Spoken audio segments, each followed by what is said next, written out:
नमस्कार दोस्तों, स्वागत है आपका आपके अपने YouTube चैनल श्री स्टेनोग्राफी पर। डिक्टेशन स्टार्ट होगा ठीक 3 सेकंड बाद। Yes, ready, start. स्वतंत्रता के 75वें वर्ष में प्रवेश के अवसर पर यह स्वाभाविक है कि हम पीछे मुड़कर अनेक क्षेत्रों में देश की दिशा और प्रगति का मूल्यांकन करें और भविष्य के लिए इतिहास से सबक लें। बीते 75 वर्षों में लोकतंत्र, संघीय ढांचे, सामाजिक अवस्था, आर्थिक स्थिति और सांस्कृतिक परिवेश के साथ साथ एक महत्वपूर्ण मुद्दा विदेश नीति भी है, जिस पर हमें आत्मनिरीक्षण करना चाहिए। कोई स्वाधीन राष्ट्र राज्य ऐसा नहीं हो सकता जिसका अस्तित्व अंतरराष्ट्रीय मंचों पर उसकी भूमिका पर आधारित न हो। भारत आज जो भी है वह केवल आंतरिक घटनाक्रमों के कारण ही नहीं बल्कि विश्व में अपने दर्जे की वजह से भी है। गुजरे 75 वर्षों की विश्व व्यवस्था में भारत किस प्रकार का किरदार निभाता रहा, इसका विवेचन हम एक प्रमुख बहस आदर्शवाद बनाम यथार्थवाद के माध्यम से कर सकते हैं। 1947 में देश जब सैकड़ों वर्षों के दासत्व से मुक्त हुआ तो हमारी प्रवृत्ति उत्तर उपनिवेशवादी राज्य की थी। पश्चिम साम्राज्यवाद और शोषण के सबसे पीड़ित समाज में से एक होते हुए भी हम विकासशील देशों के हितों की रक्षा करने को आतुर थे। प्रथम प्रधानमंत्री जवाहरलाल नेहरू की गुटनिरपेक्षता नीति इसी सोच से उत्पन्न हुई। महाशक्तियों के प्रति संदेह और समान दूरी एवं एशिया, अफ्रीका और लैटिन अमेरिका के पिछड़े देशों के संग मित्रता उस युग के सिद्धांत थे। एक गरीब और कमजोर देश होकर हमने तब नैतिक शक्ति पर अधिक जोर दिया। नेहरू की अपेक्षा थी कि सदाचार और उदारता से बेहतर विश्व का निर्माण होगा। उस समय की परिस्थितियों के परिप्रेक्ष्य में गुटनिरपेक्षता गलत नीति नहीं थी, परंतु नेहरू ने अंतरराष्ट्रीय तंत्र में निहित शक्ति राजनीति को ठीक से भांपा नहीं। पाकिस्तानी हमलावरों ने 1947-48 में जब जम्मू कश्मीर के 1/3 भाग पर जबरन कब्जा कर लिया तो संयुक्त राष्ट्र में याचिका दाखिल करना और फिर उसकी अनुशंसा पर एक पक्षीय युद्ध विराम घोषित करना अति आदर्शवाद या भोलापन था। तत्कालीन उप प्रधानमंत्री सरदार पटेल नेहरू के इस नादानी से नाखुश थे। अगर पटेल के हाथों में विदेश नीति होती तो आज हमें गुलाम कश्मीर और सीमा पर आतंकवाद परेशान नहीं कर रहे होते। पटेल के निधन के पश्चात अव्यवहारिक नीति पर आपत्ति जताने वाले नेता सरकार में रहे ही नहीं। लिहाजा नेहरू ने हिमालय की भूल 1962 में फिर दोहराई जब चीन ने जम्मू कश्मीर के उत्तर पूर्वी क्षेत्र में आक्रमण करके 43,000 वर्ग किलोमीटर क्षेत्र हथिया लिया। इस प्रकार विकासशील देशों में आपसी भाईचारे की उम्मीद पर चीन ने पानी फेरा और अपनी सैन्य श्रेष्ठता के बलबूते जिसकी लाठी उसकी भैंस का उदाहरण पेश किया। चीन के हाथों मिले अपमान के बाद भारत ने भू राजनीतिक वास्तविकता को समझा और धीरे धीरे सैन्य बल में वृद्धि करने लगा। शीत युद्ध के दौर में गुटनिरपेक्षता को त्यागा तो नहीं गया, पर तत्कालीन महाशक्ति सोवियत संघ के निकट जाकर इंदिरा गांधी ने 1971 में बांग्लादेश आजाद कराया और देश के दोनों छोरों पर पाकिस्तान के खतरे को दुर्बल किया। 1974 में हमले पहला परमाणु परीक्षण कर यथार्थवादी रुख का परिचय दिया।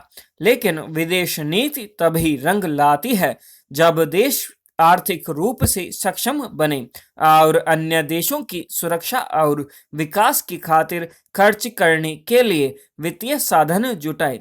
इंदिरा गांधी के युग में भारत ने समाजवादी आर्थिक नियंत्रण और लाल फीताशाही से उद्यम प्रौद्योगिकी और विदेश व्यापार के विकास पर जो अंकुश लगाया, उससे भारी क्षति हुई। उधर 1980 से आर्थिक सुधारों के कारण चीन भारत से कई गुना अधिक शक्तिशाली हो गया।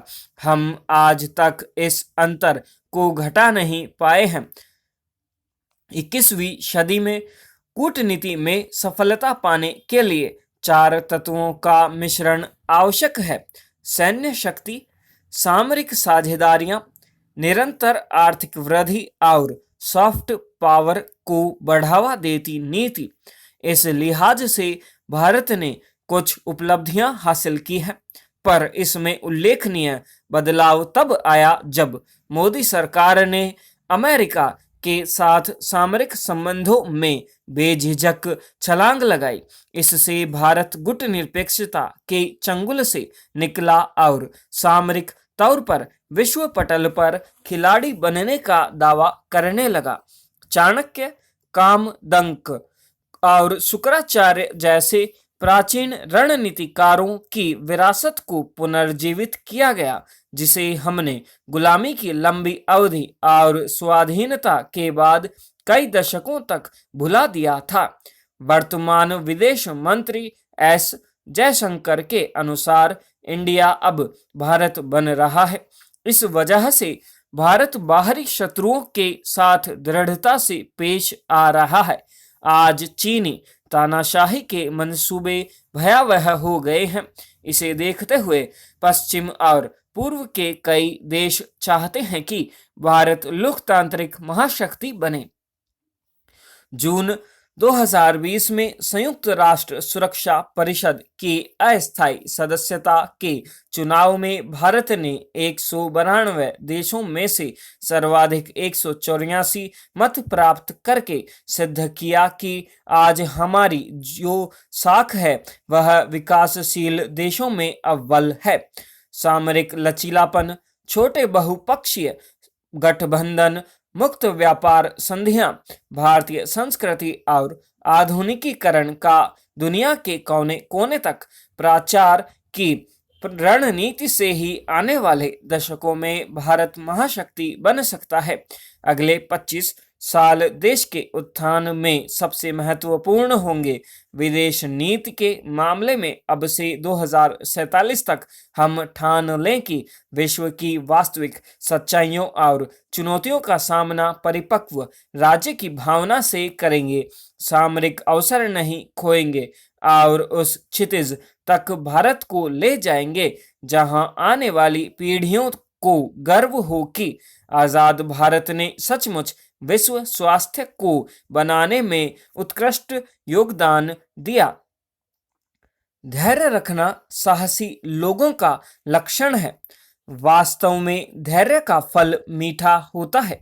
दरअसल जो लोग धैर्य रखते हैं उनको चीजों के विश्लेषण करने का मौका मिल जाता है। एक बार भगवान बुद्ध अपने शिष्यों के साथ किसी गांव में उपदेश देने जा रहे थे। गांव जाने के मार्ग में उनको जगह जगह बहुत से गड्ढे मिले। बुद्ध के एक शिष्य ने उन गड्ढों को देखकर जिज्ञासा प्रकट की, आखिर इस तरह गड्ढे खुदे होने का तात्पर्य क्या है? बुद्ध बोले, पानी की तलाश में किसी व्यक्ति ने इतने गड्ढे खोदे हैं। यदि वह धैर्यपूर्वक एक ही स्थान पर गड्ढा खोदता तो उसे पानी अवश्य मिल जाता, पर वह थोड़ी देर गड्ढा खोदता होगा और पानी न मिलने पर दूसरा गड्ढा खोदना शुरू कर देता होगा।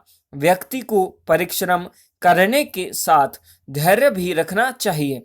इसी तरह क्रोध के क्षण में भी धैर्य का एक पल दुख के 1000 पलों से बचे रहने में हमारी सहायता करता है। कहते हैं कि जब आपका दौर बुरा चल रहा हो तब खामोशी से इंतजार के साथ काम करते हुए उसे बिताने की जरूरत होती है। जो लोग उस वक्त को गुजार देते हैं वे उसके अनुभव से सीखते हुए बहुत बड़े बन जाते हैं। दूसरे शब्दों में कहें तो जो लोग मुश्किल हालातों के सामने घुटने नहीं टेकते वे समय के साथ मजबूत होते जाते हैं।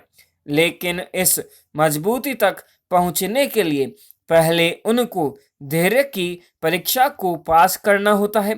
किस्मत एक दिन बदलती जरूर है और जब बदलती है तो सब कुछ पलट देती है। इसलिए अपने अच्छे दिनों में अहंकार न करें और बुरे दिनों में धैर्य को भीतर धारण करें। कहते हैं कि स्वर्ग में सब कुछ है लेकिन मौत नहीं है। गीता में सब कुछ है लेकिन झूठ नहीं है। दुनिया में सब कुछ है लेकिन सुकून नहीं है। आज के इंसान में सब कुछ है लेकिन धैर्य नहीं है, जो कि इंसान की सफलता में जरूरी तत्व है। इसलिए समय चाहे जैसा हो धैर्य और संयम बनाए रखें। इसी में सफलता की कुंजी निहित है। एक बहुत ही अच्छा, बहुत ही प्यारा डिक्टेशन आप लोगों ने किया सिर्फ स्टेनोग्राफी के माध्यम से। इस डिक्टेशन में बहुत ही अच्छे अच्छे शब्द आए हुए हैं। जो पहला पेज था उसके अंदर काफ़ी बहुत कुछ शब्द ऐसे हैं जो एग्ज़ाम में आते रहते हैं। इस डिक्टेशन को अच्छे से करें। थोड़ा सा बीच में स्पीड जान करके तेज की गई है हल्की सी। थोड़ा बोलने का लहजा भी थोड़ा सा अलग रखा गया है हटके। ये 105 से 110 के बीच में ही है, स्पीड ज़्यादा नहीं है, 105 ही है अधिकतर, तो बीच में हल्का सा 110 के आसपास ले जाया गया है। इसका लहजा थोड़ा अलग तरीके से रखा गया है ताकि आपको कोई दिक्कत नहीं हो, कोई भी किसी भी तरीके से बोले। ठीक है, करते रहिए कोशिश कुछ कर गुजरने की। मैं देवेश शर्मा लेकर के आता रहता हूँ आपके लिए ऐसे ही डिक्टेशन